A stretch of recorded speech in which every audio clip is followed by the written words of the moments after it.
Welcome back to Somora Stories. Tonight, we journey to the quiet farmlands of early 19th century Tennessee, to a place where an ordinary family's life was torn apart by an invisible force.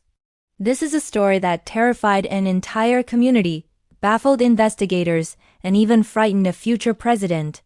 For over 2 centuries, it has been whispered in hushed tones, a legend of a malevolent spirit known only as the Bell Witch. This is the true story of America's most terrifying haunting. Our tale begins in 1817 in Adams, Tennessee.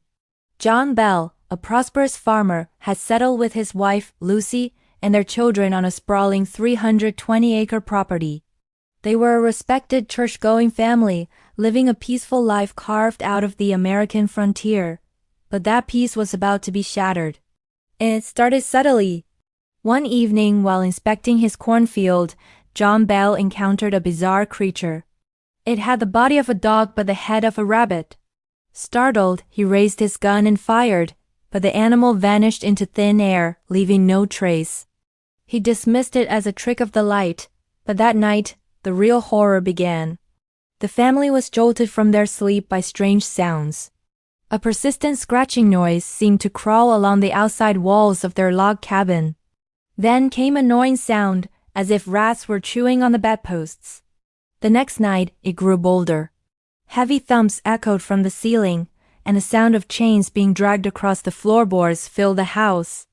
The Bell children complained of their blankets being violently ripped from their beds by an unseen hand. At first, John Bell tried to keep the disturbances a secret, fearing ridicule from his neighbors. He and his sons searched the property high and low, but they found nothing. The noises grew louder, more aggressive, and soon a new terror emerged, a voice. It started as faint, disembodied whispers, like an old woman humming. Over time, the whispers grew into a clear, articulate voice that filled every room of the house. The entity identified itself, claiming to be the spirit of Kate Batts, a former neighbor with whom John Bell had a bitter land dispute. "I am the witch of Kate Batts," it would declare, "and I am determined to haunt and torment John Bell and his family for the rest of their days." This spirit, which the family simply called Kate, was unlike any ghost story they had ever heard. It wasn't just a moaning specter. It was intelligent, cunning, and cruel. The Bell Witch, or Kate, seemed to be everywhere at once. It could perfectly mimic the voices of different people, sing hymns with angelic purity one moment, and spew vile curses the next. It quoted scripture word for word from 2 different sermons being preached miles apart at the exact same time. It revealed the deepest secrets of the family and their visitors, proving it knew things no mortal could. But the spirit reserved its most vicious attacks for John's youngest daughter, Betsy. Betsy Bell became the primary target of the entity's physical abuse. She was slapped, pinched, and pricked with invisible pins, leaving welts and bruises on her skin. Her hair was pulled so violently that clumps would fall to the floor. The spirit would often throw her from her bed or hold her suspended in midair, all while cackling with glee. The family was desperate. John Bell finally confided in his closest friend and neighbor, James Johnston. Johnston stayed the night, and after witnessing the disembodied voice and the violent poltergeist activity for himself, he agreed that this was no hoax. He helped form a committee of local men to investigate, but the witch only grew more powerful in their presence, mocking them and driving them from the house in terror. Word of the haunting spread like wildfire across Tennessee and beyond. The Bell Farm became a macabre tourist attraction, drawing crowds of curious onlookers, skeptics, and paranormal investigators. One of the most famous visitors was none other than General Andrew Jackson, a hero of the War of 1812 and a future president of the United States. Intrigued by the stories, Jackson arrived with a contingent of men, including a self-proclaimed witch tamer. As their wagon approached the Bell property, it suddenly stopped dead. The horses couldn't move it an inch, no matter how hard they were whipped. A metallic voice rang out from the empty air shouting, "All right, General, let the wagon proceed." Instantly the wheels were freed, and the wagon rolled forward. Jackson and his men were shaken. Later that night, the witch tamer boasted he could handle the spirit. Within minutes, he was screaming in agony, claiming he was being beaten and stuck with pins by an invisible force. He fled the house in disgrace. Jackson and his men left the next morning. His alleged parting words became legendary. "I would rather face the entire British Army than spend another night in the Bell house." For 3 long years, the Bell family endured this relentless torment. The witch seemed particularly focused on 2 goals: preventing Betsy's engagement to a local man named Joshua Gardner, and destroying John Bell. The spirit relentlessly harassed the young couple, vowing it would never let them marry. Eventually, worn down by the constant spiritual interference, a heartbroken Betsy broke off the engagement. The witch's other target, John Bell Sr., began to suffer from a mysterious ailment.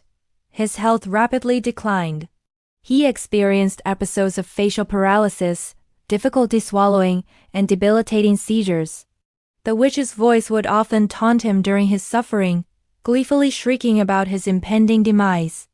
On December 19, 1820, John Bell was found unresponsive in his bed.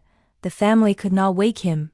Beside his bed, they discovered a strange, small vial containing a dark, unknown liquid.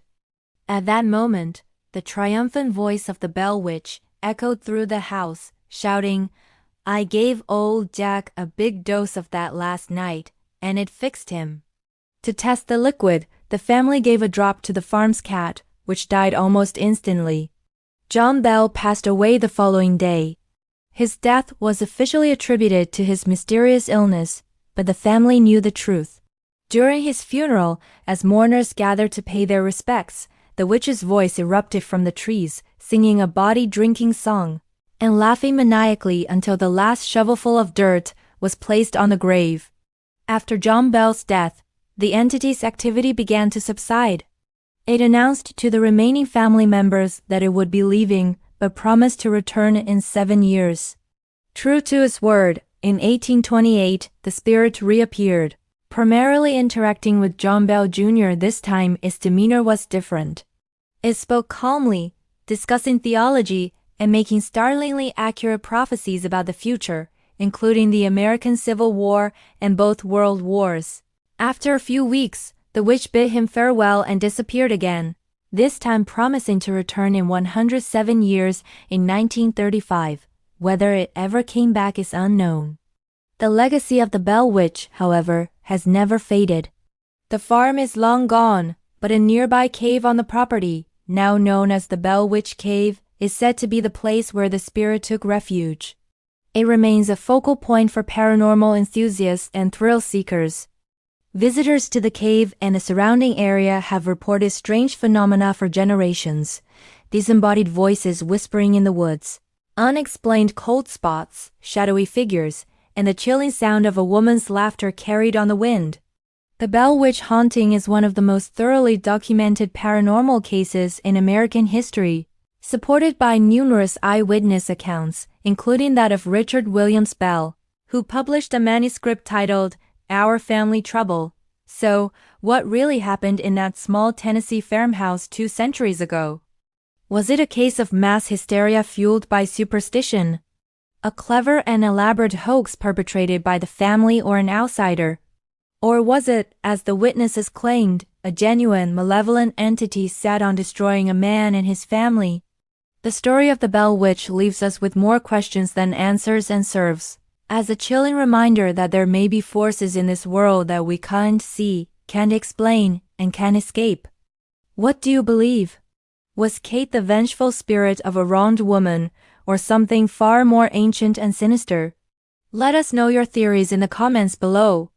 And if you enjoyed this journey into the shadows of history, be sure to like this video and subscribe to Somora Stories for more tales that will make you question what is real. Thanks for watching.